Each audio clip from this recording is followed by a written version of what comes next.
বিরিয়ানি বিরিয়ানি বিরিয়ানি, চারিদিকে শুধুই বিরিয়ানি।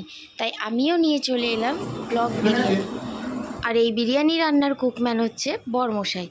তো ভাতটা দেখো হয়ে গেছে বিরিয়ানির, আর আমি এদিকে স্যালাডের জন্য শসা কেটে নিচ্ছি। এবারে শুরু হবে রান্নার আসল জাদু, তো চলো দেখতে থাকো।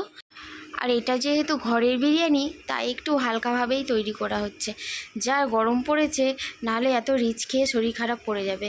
তো যাই হোক, এই বিরিয়ানিটা কাদের জন্য হচ্ছে সবই তোমাদের কাছে শেয়ার করব। কারা কারা বিরিয়ানি খেতে পছন্দ করো তোমরা অবশ্যই কমেন্ট করে জানাবে। তো আমার খুব ভালো লাগে। আগে জানো তো আমি বিরিয়ানি খেতাম না, কিন্তু এখন এতটাই ভালো লাগে যে কি বলবো, বলার ভাষা নেই। তো যাই হোক, এই বিরিয়ানিটা রান্না হচ্ছে আমাদের দিদিভাইদের জন্য। দিদিভাইরা ঘুরতে যাচ্ছে, তার জন্য মানে ঘর থেকেই রান্না করে দিচ্ছি। বাইরের বিরিয়ানি খেয়ে এখন বুঝতেই পারছো, তো ঘরেই হালকাভাবে তৈরি করে দিলাম। তো ভিডিওটা কেমন লাগলো অবশ্যই কমেন্ট করে জানাবে। ভালো লাগলে